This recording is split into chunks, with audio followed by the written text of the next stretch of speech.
생각해 보았습니다. 우리가 구원받는다는 것은 죄의 형벌로부터 또 죄에 대한 그런 책임으로부터 구원받는 것이다라고 말씀드렸습니다. 그리고 지금은 이 죄의 오염과 권세로부터 점점 벗어나고 있는 그런 성화의 과정을 저희가 걷고 있다라는 것을 말씀드렸습니다. 이렇게 우리가 구원받았다고 하는데 그러면 실제로 구원받은 것을 어떻게 알 수 있을까요? 우리 성도님들은 이 구원받은 것을 어떻게 아십니까?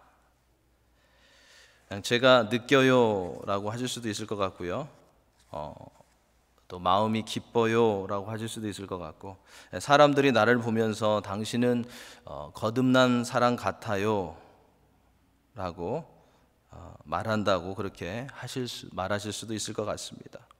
이러한 대답들이 좋은 답이 될 수도 있겠지만 이 베스트한 그런 답은 아닌 것 같습니다. 가장 좋은 답, 가장 확실한 답은 무엇일까요? 나는 하나님의 말씀을 통해서 구원받았다라는 것을 알 수 있습니다가 가장 좋은 답인 것 같습니다. 가장 확실한 답입니다. 누가 당신이 구원받은 것을 어떻게 알아? 라고 질문한다면 제 삶을 보시면 제가 구원받은 것을 알 수 있을 것입니다 하시면 안 되고요. 왜냐하면 우리는 죄인이기 때문에 삶 가운데 실수할 수 있는 그런 부분이 너무 많기 때문에 그렇게 대답하시면 안 될 것 같고요. 실수가 없으신, 은혜가 풍성하신 하나님의 말씀을 통해서 나는 구원받은 것을 알 수 있다라고 그렇게 설명하셔야 될 것입니다. 이러한 구원의 이 확신에 대한 말씀이 성경에 많이 나옵니다. 오늘 탑픽으로 들어가기 전에 우리가 몇 구절만 같이 확인해 보기를 원합니다. 요한복음 5장 24절 앞에 스크린에 나오죠. 우리 같이 한번 읽겠습니다. 구원의 확신. 내가 진실로 진실로 너희에게 이르노니 내 말을 듣고 또 나 보내신 이를 믿는 자는 영생을 얻었고 심판에 이르지 아니하나니 사망에서 생명으로 옮겼느니라. 네, 아멘. 아멘 하실 수 있어야 되죠. 그죠? 아멘. 요한일서 5장 13절 말씀 함께 읽겠습니다. 내가 하나님의 아들의 이름을 믿는 너희에게 이것을 쓰는 것은 너희로 하여금 너희에게 영생이 있음을 알게 하려 함이라. 아멘. 그죠?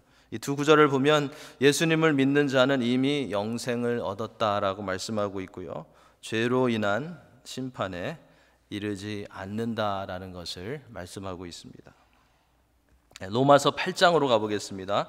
로마서 8장 33절 34절 그리고 35절 있는데 같이 한번 읽겠습니다. 누가 능히 하나님께서 택하신 자들을 고발하리요? 의롭다 하신 이는 하나님이시니 누가 정죄하리요? 그 다음에 35절이요. 누가 우리를 그리스도의 사랑에서 끊으리요? 예수 그리스도 안에 있는 하나님의 사랑은 영원하시다라는 것을 말씀하고 있고요, 또 그렇기 때문에 예수 안에 있는 우리의 구원이 확실하다라는 것을 말씀해주고 있습니다. 요한복음 10장 28절 29절 말씀 나왔죠? 요한복음 10장 28절 29절 말씀 함께 읽겠습니다. 내가 그들에게 영생을 주노니 영원히 멸망하지 아니할 것이요 또 그들을 내 손에서 빼앗을 자가 없느니라. 그들을 주신 내 아버지는 만물보다 크심에 아무도 아버지 손에서 빼앗을 수 없느니라. 아멘. 성삼위 하나님께서 성도들을 끝까지 지키시고 보호하신다라는 그런 말씀입니다. 구원하신 자들을 끝까지 붙들어 주신다라는, 절대로 놓치지 않으신다라는 그런 말씀입니다. 빌립보서 1장 6절 같이 읽겠습니다. 너희 안에 착한 일을 시작하신 이가 그리스도 예수의 날까지 이루실 줄을 우리는 확신하노라. 아멘. 실수하지 않으시는 하나님은 한 번 성령으로 거듭나게 하셔서 자녀로 삼은 이들을 끝까지 구원받게 하신다라는 그런 말씀입니다. 마지막으로 고린도후서 1장 22절 말씀 같이 읽겠습니다. 그가 또한 우리에게 인치시고 보증으로 우리 마음에 성령을 주셨느니라. 하나님께서는 구원의 보증으로 성령을 믿는 자들에게 주셨다는 말씀이죠. 성령께서 우리가 하나님의 소유이고 하나님의 자녀라는 것을 인치시고 보증해 주신다라는 그런 말씀입니다. 어린아이가 이 험한 길을 걸어갈 때 넘어지지 않는 것은 그가 이 아버지의 손을 꼭 잡고 있기 때문이 아니라 아버지가 그의 손을 꼭 잡고 붙들어 주기 때문입니다. 그죠? 어린아이가 험한 길을 걸을 때 자신이 아빠의 손을 꼭 잡고 있어서 안 넘어지는 것이 아니고 아빠가 어린아이의 손을 잡아주고 붙들어 주기 때문에 그 어린아이가 넘어지지 않습니다. 마찬가지로 우리의 구원이 안전한 것은 우리가 영화의 자리까지 갈 수 있는 것은 우리가 하나님의 손을 꼭 잡고 있기 때문이 아니고요. 전능하신 하나님께서 우리를 붙잡고 계시기 때문에 가능한 것입니다. 우리는 이것을 잊지 말아야 합니다. 우리가 하나님의 손을 잡으면 얼마나 꼭 잡을 수 있겠습니까? 그죠? 연약하기 때문에 꼭 잡을 수 없을 것입니다. 흔들릴 것입니다. 하지만 하나님께서 우리의 손을 꼭 잡아주시기 때문에 우리가 천국에까지 들어갈 수 있는 것입니다. 이처럼 하나님께서는 성령으로 부르시고 거듭나게 하시고 의롭다고 선언해 주시고 하나님의 자녀 삼으셔서 예수님을 닮아가게 하시는 우리들을 끝까지 붙들어 주십니다. 우리가 천국에 들어갈 때까지 붙들어 주십니다. 그리고 우리가 천국에서 주님과 영원히 함께 살게 하십니다. 오늘은 우리가 하나님의 은혜로 죄의 오염으로부터 죄와 사망의 권세로부터 완전히 해방되는 구원의 마지막 과정인 영화에 대해서 살펴보려고 합니다. 의롭다 하심을 얻은 것은 죄의 형벌로부터 우리가 자유케 된 것이고요. 그리고 성화는 죄의 권세와 오염으로부터 자유케 되는 것입니다. 그리고 영화는 죄의 존재로부터 자유케 되는 것입니다. 그래서 free from the presence of sin이라고 우리가 그렇게 표현할 수 있습니다. 지난 몇 주 동안 성령께서 그리스도의 대속의 그 사역을 우리에게 어떻게 적용하셨는가를 우리가 살펴보았습니다. 우리를 부르시고 거듭나게 하시고 의롭다고 하시고 양자 삼아 주시고 예수님을 닮아가는 이 성화의 과정을 걸어가게 하심을 보았습니다. 지금까지는 이미 구원 받았다라는 말씀과 구원을 힘써 이루라는 그런 말씀에 대해서 살펴보았고요.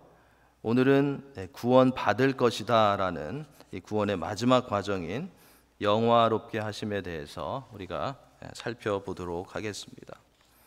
영화, glorification이라고 하죠. 이것은 죽음을 지나서 구원의 완전한 상태에 들어가는 것을 말합니다. 죄인이 의롭게 되어서 성화의 과정을 통과하고 죽을 때 그 육신을 벗어나서 죄로부터 완전히 벗어나서 하나님과 함께 거하는 구원의 완전한 그런 상태를 영화라고 합니다. 이것을 아주 쉽게 우리가 표현하면 하나님의 자녀들을 완전하게 하는 것입니다. 하나님의 자녀들을 완전한 하나님의 아들과 딸이 되게 하는 것이 영화, glorification입니다. 지금은 우리가 완전하지 않습니다. 그런데 앞으로 우리를 perfect하게 하는 것이 영화입니다. 구원의 마지막 과정인 이 영화하면 여러 가지 단어들이 떠오릅니다. 천국이 떠오르고요, 안식이 떠오르고, 죽음이 떠오르고, 부활이 떠오르고, 재림, 상급 등등의 여러 단어들이 떠오릅니다. 오늘은 먼저 육신과 영혼의 영화에 대해서 한번 살펴보도록 하겠습니다. 사람은 육체와 영혼으로 그렇게 구성되어 있습니다. 그래서 우리가 말하는 이 육체의 죽음은 이 영혼이 육체와 분리되는 것을 말합니다. 그렇죠? 우리의 영혼이 육체와 분리되는 것을 우리가 말하는 그 죽음이라고 합니다.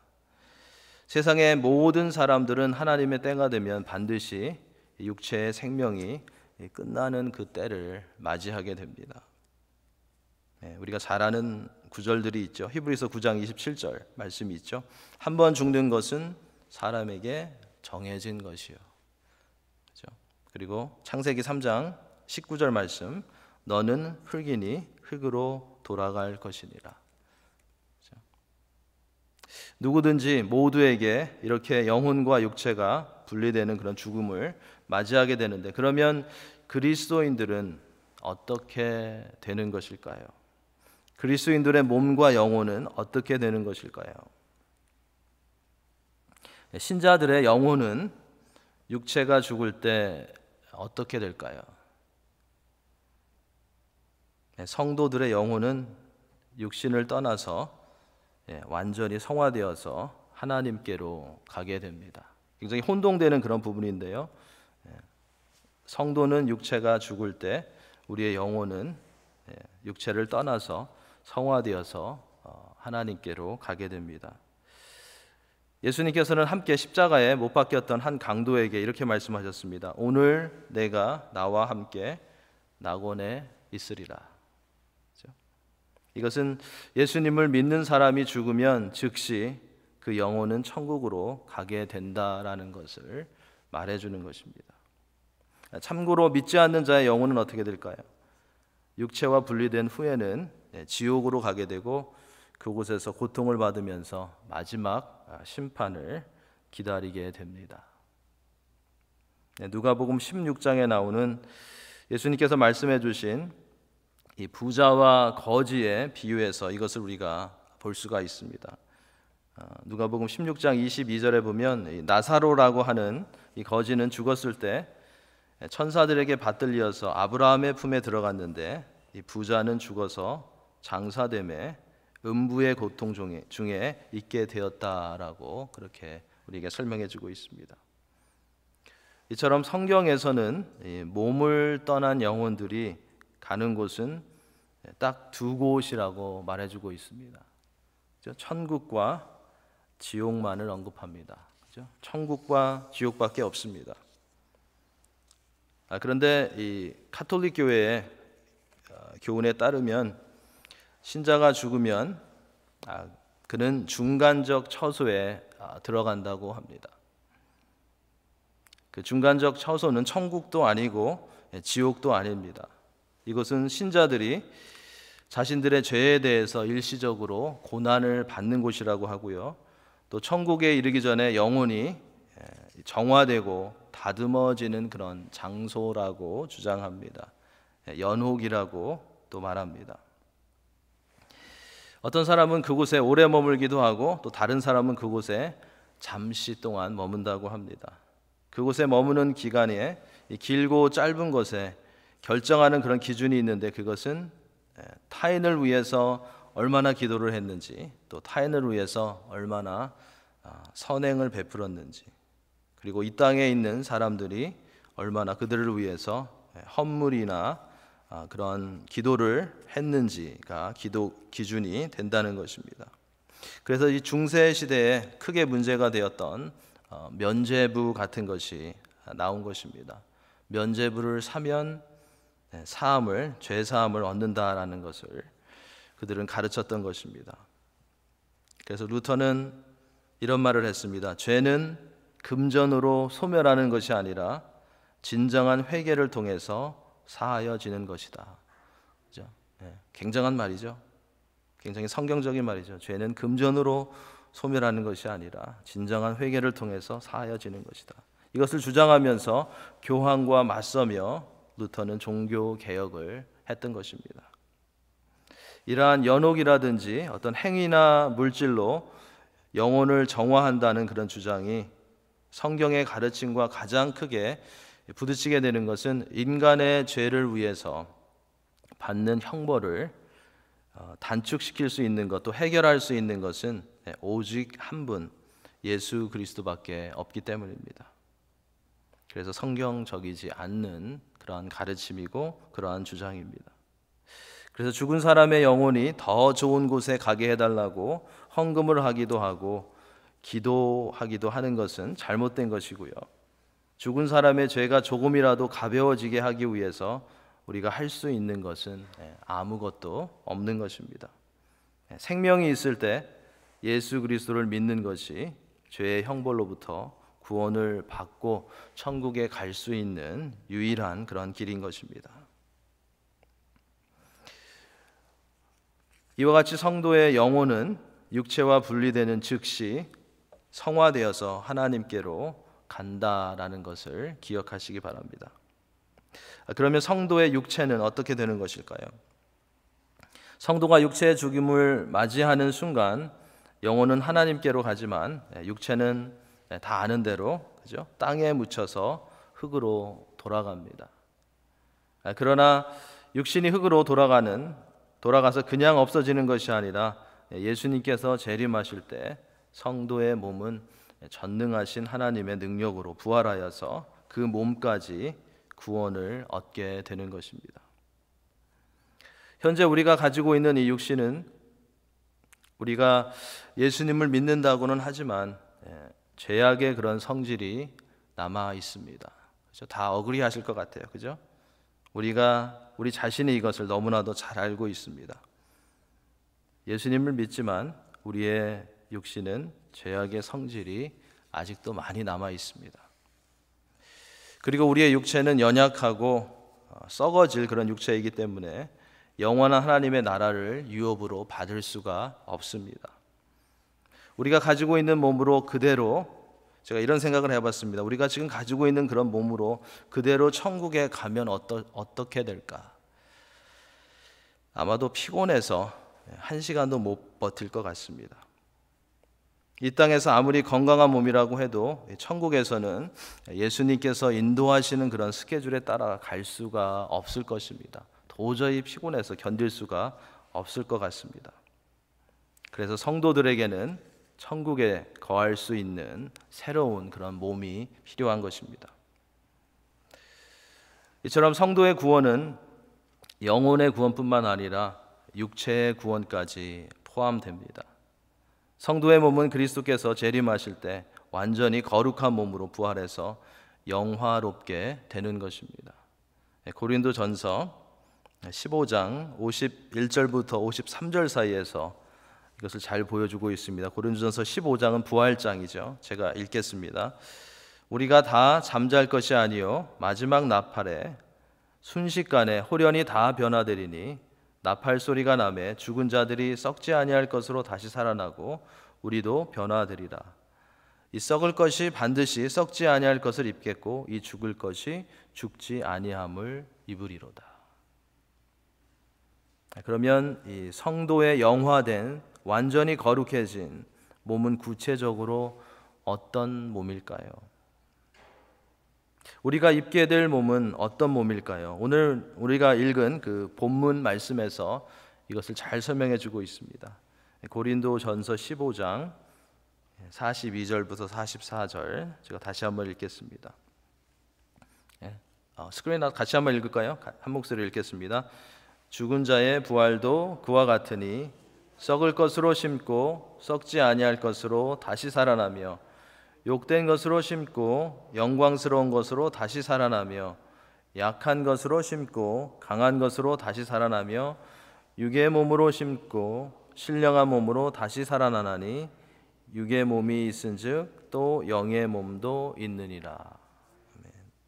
마지막 때 주님이 오실 때 성도들이 입게 될 이 부활의 몸은 첫째 썩지 아니할 몸이라고 했습니다.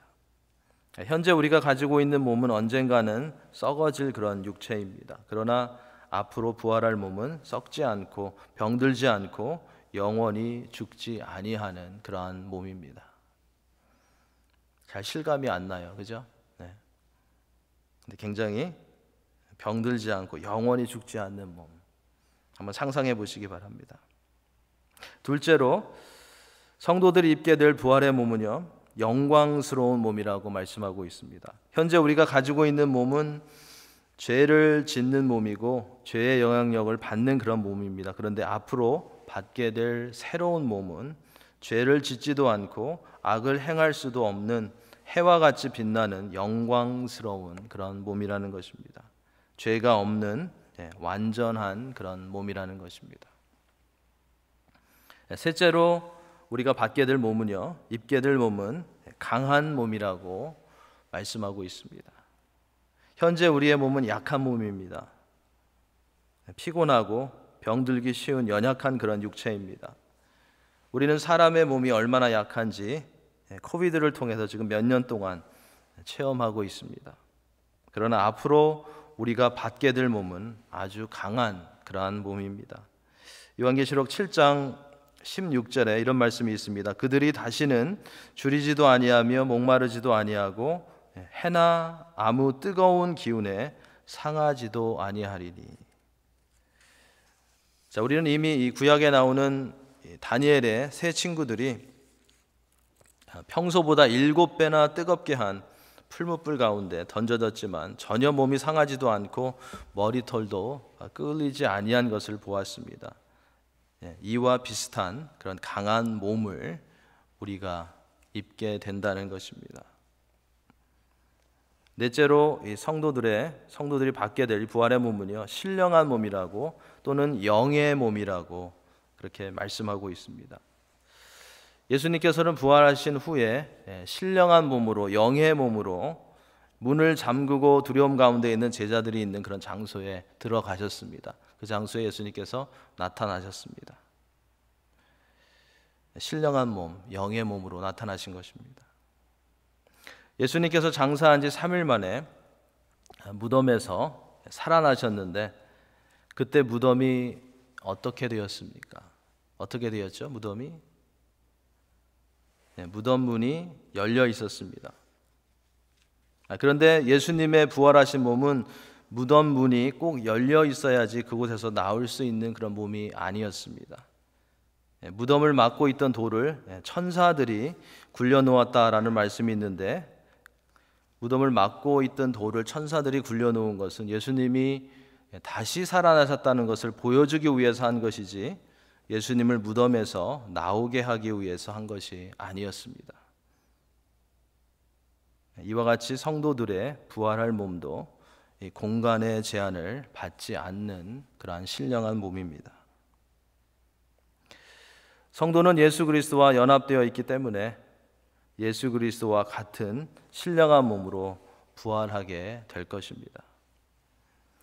한때는 이 부활에 대해서 사람들이 궁금해했던, 또 유행했던 이런 질문들이 있습니다. 아마 우리 성도님들도 이러한 질문을 들어보셨을 것입니다. 우리가 부활하면 서로 알아볼 수 있을까요? 그런 질문들 아마 해보셨을 것 같아요. 우리가 새로운 몸을 입으면 같은 모습일까요? 영광스러운 몸을 입을 것인데 혹시 우리가 전혀 다른 모습은 아닐까요? 우리가 서로 알아볼 수 있을까? 우리가 남편과 아내로 알아볼 수 있을까? 우리가 우리의 아이들을 알아볼 수 있을까? 그래서 같은 몸이다, 아니다, 서로 알아볼 수 있다, 전혀 알아볼 수 없다 라는 이야기들이 많이 있었습니다. 여러분들 어떻게 생각하시나요? 우리 알아볼 수 있을까요? 지금과 같은 몸일까요? 아니면 전혀 알아볼 수 없는 그런 모습일까요? 아마 서로 사이가 좋으신 분들은 서로 알아볼 수 있으면 좋겠다라고 생각하실 수 있을 것이고요. 또 서로 사이가 별로인 분들은 정말 새로운 그런 모습이었으면 좋겠다라고 생각하실 수도 있을 것 같습니다.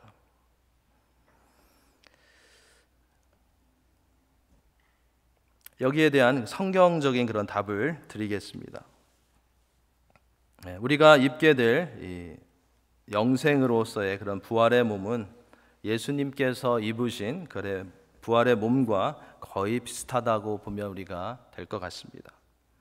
그러면 예수님께서 부활하신 후에 제자들이 알아볼 수 있었을까요? 알아볼 수 없었을까요? 알아볼 수 있었습니다. 그들은 예수님이 나타나셨을 때 예수님을 알아보았습니다. 제자들이 못 믿어서 예수님께서 제자들에게 먹을 것이 있느냐라고 묻기도 하셨습니다. 그리고 그곳에서 제자들이 준 예수님께서 한 토막에 생선을 드신 것을 누가복음 24장에서 기록하고 있습니다. 그리고 예수님께서는 나는 살과 뼈가 있다고 나를 만져보라고 제자들에게 말씀하셨습니다. 부활하신 후에도 예수님께서는 음식을 먹을 수도 있었고 마실 수도 있으셨고 똑같은 몸을 가지셨다라는 것을 우리는 여기서 알 수가 있습니다. 의심하면서 확실한 증거를 원했던 도마에게 예수님께서는 손의 못자국을 보여주셨고 옆구리의 창자국을 만져보라고 하셨습니다. 이러한 성경에 기록된 내용들을 보면 우리의 부활의 몸은 이 땅에서 가지고 있었던 몸과 비슷한 서로 알아볼 수 있는 그런 몸인 것을 우리는 알 수 있습니다. 그래서 지금부터 서로 잘해야 하는 것입니다. 그죠? 이 땅에 있을 때 잘해야 하는 것입니다. 부활에서도 알아볼 수 있기 때문입니다. 우리는 우리가 부활할 때 지금과 비슷한 모습을 갖겠지만 똑같은 모습은 아니죠. 변화되고 완전하고 신령한 그런 몸을 입게 될 것입니다. 빌립보서 3장 20절, 21절에서 이렇게 말씀합니다. 그러나 우리의 시민권은 하늘에 있는지라 거기로부터 구원하는 자 곧 주 예수 그리스도를 기다리노니 그는 만물을 자기에게 복종하게 하실 수 있는 자의 역사로 우리의 낮은 몸을 자기 영광의 몸의 형체와 같이 변하게 하시리라 라고 말씀하고 있습니다. 우리의 몸을 예수님과 같이 예수님의 영광스러운 그런 모습과 같이 변하게 하시리라 라는 그런 말씀입니다. 이처럼 성도의 영혼은 육신이 죽을 때 영혼은 완전히 성화되어서 즉시 하나님께로 가서 몸의 부활을 기다릴 것입니다. 그리고 예수님께서 다시 오실 때 땅에 묻혀 있는 그 몸은 신령한 몸으로 부활하여서 영혼과 몸이 다 구원을 받아서 영화롭게 될 것입니다. 빌립보서 1장에 보면 바울 사도는 이 죽는 것과 사는 것에 대해서 갈등이 있었던 것을 볼 수가 있습니다. 바울은 이 땅에 더 살면서 그리스도를 위해서 일하기를 원했지만 하지만 동시에 이 땅을 떠나서 천국에서 그리스도와 함께 하기를 원했습니다. 자, 이러한 갈등 가운데 어떤 것을 바울 사도가 더 원했을까요? 빌립보서 1장 23절에서 그는 이렇게 말합니다. 내가 그 둘 사이에 끼었으니 차라리 세상을 떠나서 그리스도와 함께 있는 것이 훨씬 더 좋은 일이라. 자, 아무나 할 수 없는 고백이죠. 저는 이 땅에 조금 더 살고 싶은데, 그죠? 바울 사도는 차라리 세상을 떠나서 그리스도와 함께 있는 것이 훨씬 더 좋은 것이라고 했습니다. 세상을 떠나서 그리스도와 함께 있기를 더 원했습니다. 그만큼 영화의 그 단계로 들어가서 주님과 함께 영원히 거하는 것이 좋다라는 것을 바울 사도는 알고 있었던 것입니다. 그리고 미래에 대한 확실한 소망을 붙들고 있었기에 이러한 고백을 할 수 있었던 것입니다. 이 땅에서 성화의 길을 신실하게 믿음으로 걸어간 성도들은 영화의 과정을 들어가서 영광 중에 그리스도와 함께 천국에 거하면서 상급과 면류관을 받을 것입니다. 하나님의 임재하심을 직접 체험할 수 있을 것이고 다른 성도들과 함께 영원히 하나님을 예배하는 최고의 그 복을 누리게 될 것입니다. 그리고 아주 건강한 몸으로 완전한 몸으로 하나님을 예배할 수 있게 될 것입니다. 오늘은 구원의 완성의 단계인 영화에 대해서 생각해 보았습니다. 하나님의 놀라우신 은혜와 역사하심 가운데 우리는 이미 예수님을 믿어서 죄로 인한 심판으로부터 구원을 받았고 이제는 영화의 소망, 천국의 소망을 가지고 이 땅에서 살아갈 수 있게 되었습니다. 우리는 이 은혜와 확실한 소망을 가질 수 있게 하신 하나님께 감사하며 이 땅에서 우리를 천국으로 부르셔서 우리를 완전하게 하실 때까지 하나님의 사랑과 은혜를 서로 나누고 이웃에게 나누고 또 하나님께 감사의 그런 찬양을 올려드리는 그런 성도가 되어야 할 것입니다.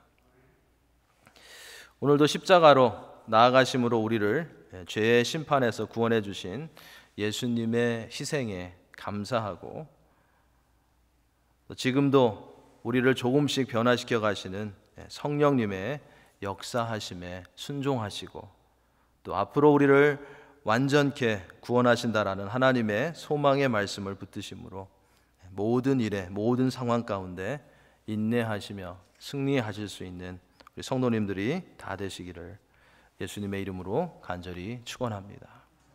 기도하시겠습니다.